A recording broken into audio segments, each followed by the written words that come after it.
বাংলাদেশের পুলিশ আর ডাক্তারেরা কিছু মনে করবেন না, বাংলাদেশে এমন কোনো পরিবার নাই যারা স্বাস্থ্য ব্যবস্থা বা পুলিশ দিয়ে ক্ষতিগ্রস্ত হয় নাই।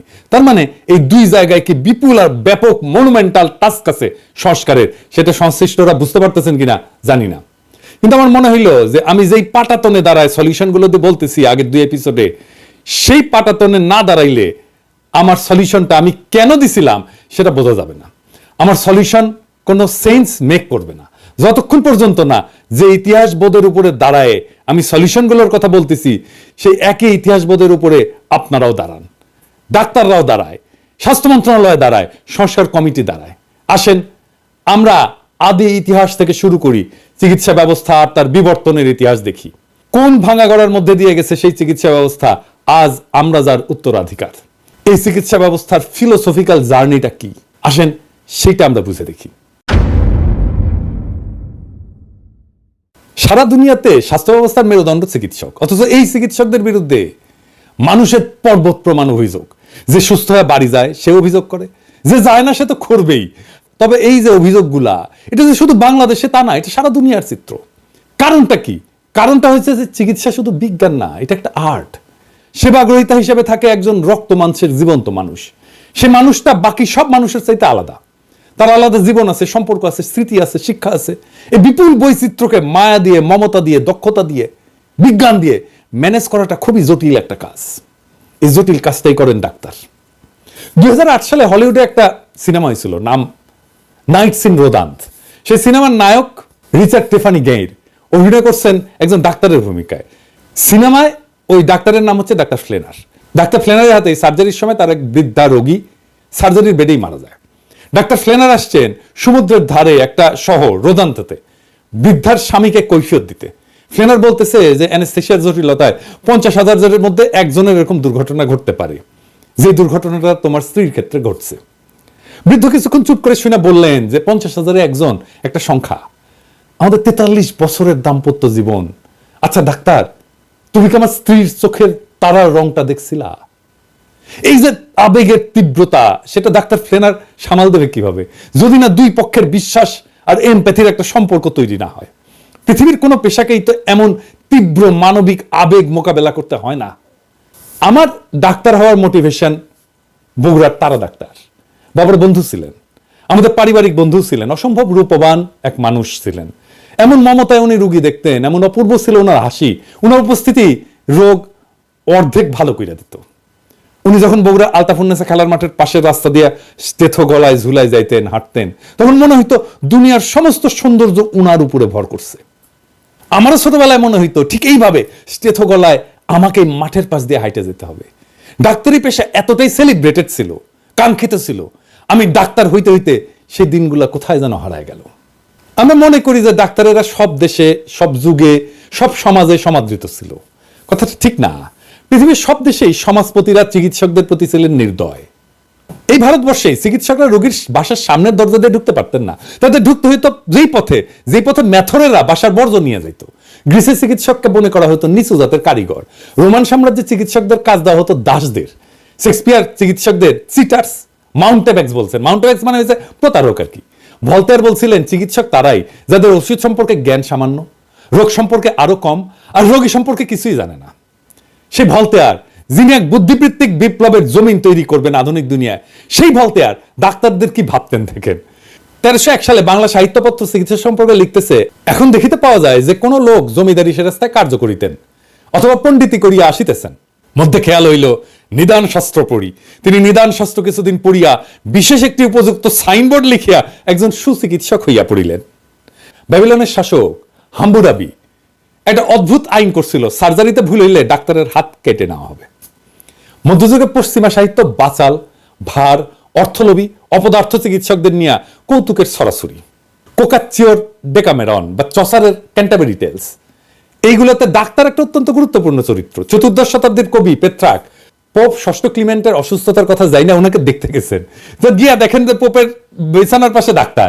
তিনি ফিরে গিয়া পোপকে চিঠি লিখলেন যে আপনার রোগসজ্জার পাশে ডাক্তারের উপস্থিতি আমাকে শঙ্কিত করেছে। প্লিনির সাবধানবাণী স্মরণ করুন, ডাক্তাররা সারাতে নয় মেরে ফেলতেই পটু। ফরাসি নাট্যকার মলিয়ের তার ব্যঙ্গ নাটকের মূল উপজীব্যই ছিল ডাক্তারদের নিয়ে ঠাট্টা তামাশা। Imaginary invalid, the flying doctor, Don Juan, doctor Cupid, doctor in spite of himself, এই 5টা নাটকে ডাক্তারদের পেশা নিয়ে এত ব্যঙ্গ করা হয়েছে যে ডাক্তাররা দেখলে লজ্জাই পাবেন।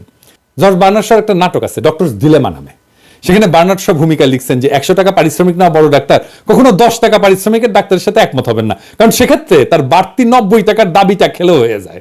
নেপোলিয়ন বলছিলেন যে মানুষ মারার অপরাধে পরলোকে গিয়া আমাদের মতো সেনাপতিদের চাইতে ঢের বেশি জবাবদিহি করতে হবে ডাক্তারদের। টলস্টয় ওয়ার অ্যান্ড পিস লিখতেছেন, ওখানে কৌতুক ভরে খোঁচা দিয়া লিখতেছেন, যদিও ডাক্তারেরা চিকিৎসা করেছিল, ওষুধ খাইয়েছিল, রক্ত মক্ষণ করেছিল, তবুও সে ভালো হয়ে উঠলো, মানে তার মারা যাওয়ারই কথা ছিল যেহেতু ডাক্তার আসছে। কিন্তু ইতিহাসে আরো আগে চিকিৎসকের নিরাময় করার অদ্ভুত ক্ষমতাকে মানুষ কিন্তু বন্দনা করছিল। জনগণের রোগ থেকে আরোগ্য লাভের আকাঙ্ক্ষা এত প্রবল হয়ে উঠছিল যে চিকিৎসকের দেবতার আসনে বসানো শুরু করলো তারা। মিশনে ইমহোটপ, আইসিস, গ্রিসে এসক্লেপিয়াস, ভারতে ধন্বন্তরী। ধর্মও ঈর্ষা করতে শুরু করছিল চিকিৎসকদের। যিশু বলছিলেন যারা ঈশ্বরের অবহেলা বা পাপ করবে তারা চিকিৎসকের হাতে পড়ার মতো শাস্তি পাবে। কিন্তু অলৌকিক নিরাময়ের ক্ষমতা প্রদর্শন হয়ে উঠল মানুষের মন জয়ের অন্যতম উপায়। যিশু নিজেই রোগাক্রান্তকে নিরাময় করে তার ঐশ্বরিক ক্ষমতা প্রমাণ দিয়েছেন, এমনকি গৌতম বুদ্ধ। এখনো ক্যাথলিক ফাদার হওয়ার শর্ত হচ্ছে কমপক্ষে 2টা অলৌকিক নিরাময়ের ক্ষমতা দেখাইতে হবে। চিকিৎসার সাথে অলৌকিকত্ব আর চিকিৎসককে দেবত্ব আরোপ করার ফলে লাভ হইল না চিকিৎসকের বা চিকিৎসাবিদ্যার, কারণ চিকিৎসক তো দেবতা না, তার মধ্যে কোনো ঐশ্বরিক ক্ষমতাও নাই। চিকিৎসকের কাছে মানুষের প্রত্যাশা এত উঁচুতে পৌঁছাইল যে সেদিন থেকে চিকিৎসকরা হেরে গেলেন সেই খেলায়। তারপরেই এইভাবে মধ্যযুগের সাহিত্যে চিকিৎসকদের এই অবস্থা।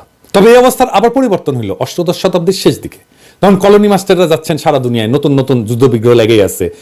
সেই প্রথম ব্যাপকভাবে সেনাবাহিনীতে নেওয়া হতে থাকলো তরুণ ডাক্তারদের।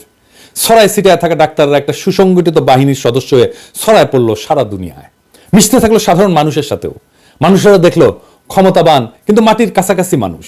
19 শতকের মাঝামাঝি সৎ আদর্শবাদী চিকিৎসকদের দেখতে শুরু করলো পৃথিবী। সাহিত্যও ছাপ পড়লো। 1872 সালে প্রকাশিত হলো জর্জ এলিয়টের মিডল মার্চ। তার নায়ক এক অসাধারণ আদর্শবাদী চিকিৎসক টার্সিয়াস লিডগেট। লেখা হলো Madame Bovary, enemy of the people, যা থেকে সত্যজিৎ রায় বানালেন গণশত্রু সিনেমাটা। Doctor Pascal, Arrowsmith, Citadel, Plague. Bangla সাহিত্য লেখা হলো দত্তা, পথের দাবি, আরোগ্য নিকেতন, অগ্নি। সিনেমায় উত্তম কুমারের সবচেয়ে উজ্জ্বল চরিত্র অভিনয় ছিল ডাক্তারের চরিত্র। দেশপ্রেমিক, আদর্শবাদী, মহান পেশায় প্রতি, নির্লোভ মহাপুরুষের প্রতিচ্ছবি। সেই সময়টাই ছিল চিকিৎসা পেশার স্বর্ণযুগ।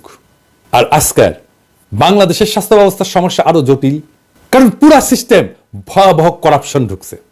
রোগী ধরা দালাল, ডায়াগনস্টিক সেন্টার কমিশন, হাসপাতালগুলোর রোগী ধরা বাণিজ্য, কিছু বড় বড় ফার্মাসিউটিক্যাল কোম্পানি একটা বড় অংশের ডাক্তারদের সাথে মাসোহারার সম্পর্ক, কিছু ডাক্তারদের মারাত্মক পেশাগত অদক্ষতা, রোগীদের সাথে দুর্ব্যবহার।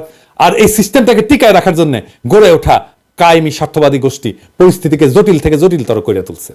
মানুষ বুঝতে পারে যে এই ব্যবস্থা অত্যন্ত করাপ্ট, তাই সে মাঝে মাঝে তার ক্ষোভ ঝাড়ে ফ্রন্ট লাইনে থাকা ডাক্তারদের উপরে। অভিযোগ ভুল চিকিৎসার। ডাক্তাররা কেন ভুল চিকিৎসা করে? এর দায় কি শুধু ডাক্তারের? WHO বলে যে পশ্চিমা স্বাস্থ্য ব্যবস্থাতে 10% রোগী ভুল চিকিৎসার শিকার হন। চিকিৎসার ঝুঁকি থাকবেই। অত্যন্ত অভিজ্ঞ এবং যত্নশীল চিকিৎসকেরও ভুল হইতে পারে, কারণ প্রত্যেকটা রোগাক্রান্ত শরীর আপন বৈশিষ্ট্য অনন্য। শরীর সবসময় বইয়ের টেক্সট মাইনে চলে না, এটি বিজ্ঞান। কিন্তু এই যুক্তি মানুষ মানবে কেন যদি তা একটা করাপ্ট সিস্টেমের মধ্যে থাকা একজন মানুষের কাছে শোনে? ডাক্তারদের সাথে আস্থার বিশ্বাসের সম্পর্ক তৈরি করতে 2000 বছর লাগছিল সভ্যতার। এই ইতিহাস যদি ডাক্তাররা জানতো তাহলে মাত্র 50 বছরের মধ্যে সেটাকে ধূলিসাৎ করে দিতে পারতো না। সেই জন্যই স্বাস্থ্যের জন্য দরকার একটা ফাদার ফিগার। ডাক্তার জাফরুল্লাহ চৌধুরীর মতো, যে নিজে ডাক্তার, সমস্যাটা ভালো বুঝে, আবার জনতার সাথে সম্পর্কিত, মানুষ তাকে বিশ্বাস করে। এমন ফিগার ছাড়া আপনি স্বাস্থ্যে কোনো সংস্কার করতে পারবেন না। আমাদের দুর্ভাগ্য, যখন আমরা সংস্কার করতে যাচ্ছি তখন জাফর ভাই আমাদের মাঝে নাই। বিষয়টা আরো গভীরে যায় দেখি ডাক্তারদের তরফ থেকে তারা কোন জটিল সমস্যার মধ্যে থেকে কাজটা করে সেটা না জানলে শুধু দোষ দেওয়ার সমস্যার সমাধান হবে না। প্রাচীনকালে চিকিৎসকরা রোগীর চিকিৎসা করতে করতে অভিজ্ঞতা সঞ্চয় করতেন। সেই সঞ্চিত জ্ঞান তিনি পরের প্রজন্মকে দিয়ে যেতেন। আর আজকে চিকিৎসক যখন রোগীকে চিকিৎসা দেন, রোগ নির্ণয় করেন, সেই চিকিৎসার পিছনে থাকে কোনো না কোনো গবেষণা। সেই গবেষণার উপরে ভর কইরা চিকিৎসক তার সিদ্ধান্ত নেন। কিন্তু খুবই উদ্বেগের ব্যাপার, চিকিৎসা ক্ষেত্রে এই গবেষণার ফলাফল যেটা দাবি করা হয়েছিল, অন্য গবেষকেরা সে একই পরীক্ষা করে সেই ফল পাচ্ছেন না। বিষয়টা আরো একটু পরিষ্কার করে বুঝি। বৈজ্ঞানিক গবেষণার একটা মূল বিষয় হলো রিপ্রোডিউসিবিলিটি। তার মানে যে কোনো পরীক্ষা আবার করে দেখানো যেতে পারে, বারবার করলে একই ফল আসবে। এখানেই বিজ্ঞানের সাথে অন্য বিষয়ের তফাৎ। সেই কারণেই যেখানে এমনটা ঘটে না সেগুলোকে আমরা অবৈজ্ঞানিক বিষয় বলি। আমি যদি 2 অণু হাইড্রোজেন আর 1 অণু অক্সিজেনকে মিশে তার ভিতর দিয়ে বিদ্যুৎ চালনা করি, তাহলে আমি পানি পাবো। এটাই আমার যদি গবেষণা হয়, তাহলে আমার এই পদ্ধতি ব্যবহার করে সবাই একইভাবে পানি বানাইতে পারবে, যতবার এটা করবে ততবারই একই ফল আসবে। এটাকে বলে রিপ্রোডিউসিবিলিটি। আর এটা যদি না ঘটে, তাহলে বলতে হবে আমার গবেষণাটা ভুল বা আমার পদ্ধতি অবৈজ্ঞানিক। একই পর্যবেক্ষণ অনেকবার করে দেখানোই হলো বিজ্ঞানের বৈশিষ্ট্য। অথচ চিকিৎসা বিজ্ঞান সংক্রান্ত গবেষণায় ভয়ানক অবস্থা। প্রকাশিত গবেষণায় যা ফল পাওয়া যায় বলে দাবি করা হচ্ছে, তার বেশিরভাগ এবার নতুন করে গবেষণা করলে আর পাওয়া যাচ্ছে না। মানে আগের গবেষণাটাই ছিল ভুয়া। এটা সামান্য কথা না, কারণ এই গবেষণার উপর ভিত্তি করে চিকিৎসার ব্যবস্থা তৈরি হয়েছে। সেই চিকিৎসা লাখ লাখ লোককে দেওয়া হয়েছে। এই দায় কি তাহলে চিকিৎসকের? 2011 সালে আমেরিকার ভার্জিনিয়া বিশ্ববিদ্যালয়ের সাইকোলজিস্ট ব্রায়ান নোসেক তার সহকর্মীদের নিয়ে সাইকোলজির প্রায় 100টা গবেষণা আবার করছিলেন। এই কাজটা ইন্ডিভিজুয়ালি করা হয় না, কারণ বিজ্ঞানীদের যা দিয়ে উৎসাহ দেওয়া হয়, যেমন স্কলারশিপ, পুরস্কার, কমিটি মেম্বারশিপ, এগুলো পাইতে হলে চমকপ্রদ গবেষণার ফলাফল দেখাইতে হয়। তাই আগে হওয়া গবেষণা নিয়ে কেউ আর কাজ করতে চায় না, একই কাজ আর একবার করে দেখতে চায় না। অবাক ব্যাপারে 100টা গবেষণার 3 ভাগের 1 ভাগ গবেষণার ফল ভুয়া। মানে আগের ফলের সাথে নতুন ফল মিলতেছে না। 2015 সালে সায়েন্স জার্নালে প্রকাশিত হয়েছিল সেই ফলাফল, 3 ভাগের 1 ভাগ ভুয়া। তাহলে এই গবেষণাগুলোর উপর ভিত্তি করে যে চিকিৎসা তৈরি হয়েছিল, তার 3 ভাগের 1 ভাগ ভুল হবেই, যার দায় চিকিৎসকের না। অনেকে মনে করতে পারেন সাইকোলজিতে মন নিয়ে কারবার, সেই মন তো আসলে ধরা যায় না, তাই হয়তো এরকম অবস্থা।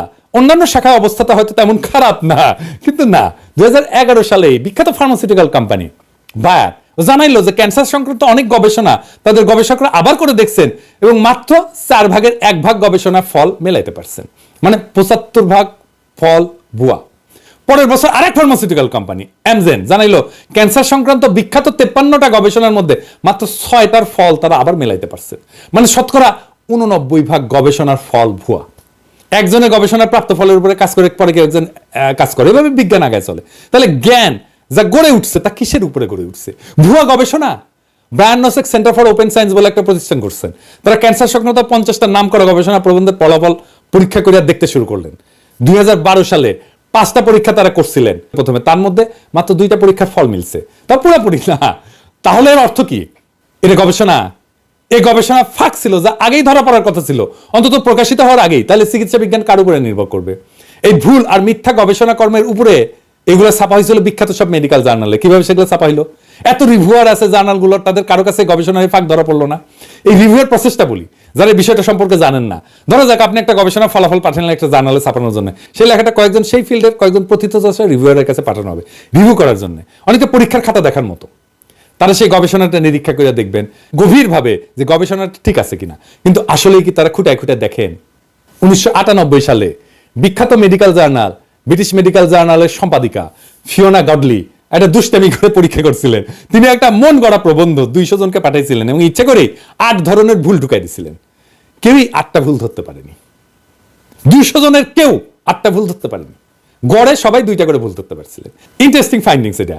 আগের যে উদাহরণগুলো দিলাম সেখানেও দেখছেন 1/4 গবেষণা আসলে ভালো, 3/4 গবেষণা আসলে ভুয়া। হার্ভার্ডের একজন বিজ্ঞানী জন বোহানান একটা ধুনফুন গবেষণাপত্র যা পুরাটাই ভুয়া, তিনি সেটা 304টা জার্নালে পাঠাইছিলেন। সে বানায় লেখা গবেষণায় লাইকেন জাতীয় একটা গুল্মের ক্যান্সার রোধী কার্যকারিতা নিয়ে তথাকথিত গবেষণায় গাল গল্প করছিলেন। আশ্চর্য কথা, কেউ এই গাল গল্প ধরতে পারেনি, কেউ না। অর্ধেকের বেশি জার্নাল লেখাটা উৎসাহ নিয়ে ছাপতে চাইছিল। কাণ্ড দেখেন। এই যে ভুলগুলো হচ্ছে, তার সবই যে ইচ্ছা করে করা হচ্ছে তা না। কেন এই ভুলগুলো হয় আমি সেই গভীর আলোচনায় আর গেলাম না, আপনাদের বিরক্তির উৎপাদন হবে। তবে আমাদের দৈনন্দিন জীবন থেকে একটু উদাহরণ দিয়ে দেওয়ার চেষ্টা করি কিভাবে ভুলগুলো হয়। যখন আমরা কোনো বিশেষ মতবাদকে মনে প্রাণে বিশ্বাস করি, তখন চারপাশের পৃথিবীর খবরাখবরের মধ্যে সেই মতবাদের সমর্থন খুঁজি। এটা ইংরেজিতে বলে কনফার্মেশন বায়াস। যদি আমাদের সামনে রাখা সেই তথ্যের মধ্যে আমরা মতবাদের সমর্থন খুঁজে না পাই, তখন খবরটাকে গাঁজাঘুরিয়ে বলে মনে করি। বিজ্ঞানের জগতে এমনটা ঘটে। আমার হাইপোথিসিসের সাথে যদি তথ্য মিলে যায়, সেটা ভুল হইলেও আমরা অনেক সময় গ্রহণ করে ফেলি। ব্রিটিশ মেডিকেল জার্নাল বলছে যে প্রকাশিত গবেষণার মাত্র 5% পাতে দেওয়ার মতো গবেষণা। প্রত্যেক মিনিটে প্রায় 2টা মেডিকেল গবেষণা প্রকাশিত হচ্ছে, আর যারা প্রকাশ করতেছে তারা বিলিয়ন ডলার কোম্পানি। এলসেভিয়ার পৃথিবীর সবচেয়ে নামী মেডিকেল প্রকাশনা কোম্পানির বছরের সেলস 3 বিলিয়ন পাউন্ড আর প্রফিট প্রায় 1 বিলিয়ন পাউন্ড। এমনকি এরা ফার্মাসিউটিক্যাল কোম্পানির কাছ থেকে টাকা নিয়ে ট্রেস ছাপায়। আর 99% ডাক্তারেরা আসলে পড়ে না, আর বাকি 1% ডাক্তারেরা পড়তে পারে না গবেষণা কর্ম। তাই তাদের ইনফরমেশনের সোর্স হয়ে ওঠে ফার্মাসিউটিক্যাল কোম্পানি। আমার কথা না, গবেষণার কথা। এই যে গ্যাব্বে অ্যান্ড লি মে তাদের গবেষণার ফাইন্ডিংস এভাবে লিখছেন যে clinicians rarely accessed, appraised and used explicit evidence directly from research or other formal sources. তার মানে হইতেছে চিকিৎসকেরা কদাচিৎ গবেষণা বা ফর্মাল সোর্স থেকে এভিডেন্স কালেক্ট করে। এর ফলে যারা মার্কেটিং আর প্রমোশনে বিলিয়ন ডলার খরচ করে তাদের প্রভাবে ডাক্তাররা এমন সব ওষুধ লেখে যা ক্ষতিকর বলে চিহ্নিত হয়েছে। এর মধ্যে 1998 সালে আমেরিকার 5টা ওষুধকে প্রত্যাহার করা হয়েছিল যেগুলো রোগীর কোনো উপকার তো করেই না, ক্ষতি করছিল। তার মধ্যে ছিল অ্যালার্জির ওষুধ, মেদ কমানোর ওষুধ, কোনো প্রাণঘাতী রোগ চিকিৎসার ওষুধ কিন্তু না। কিন্তু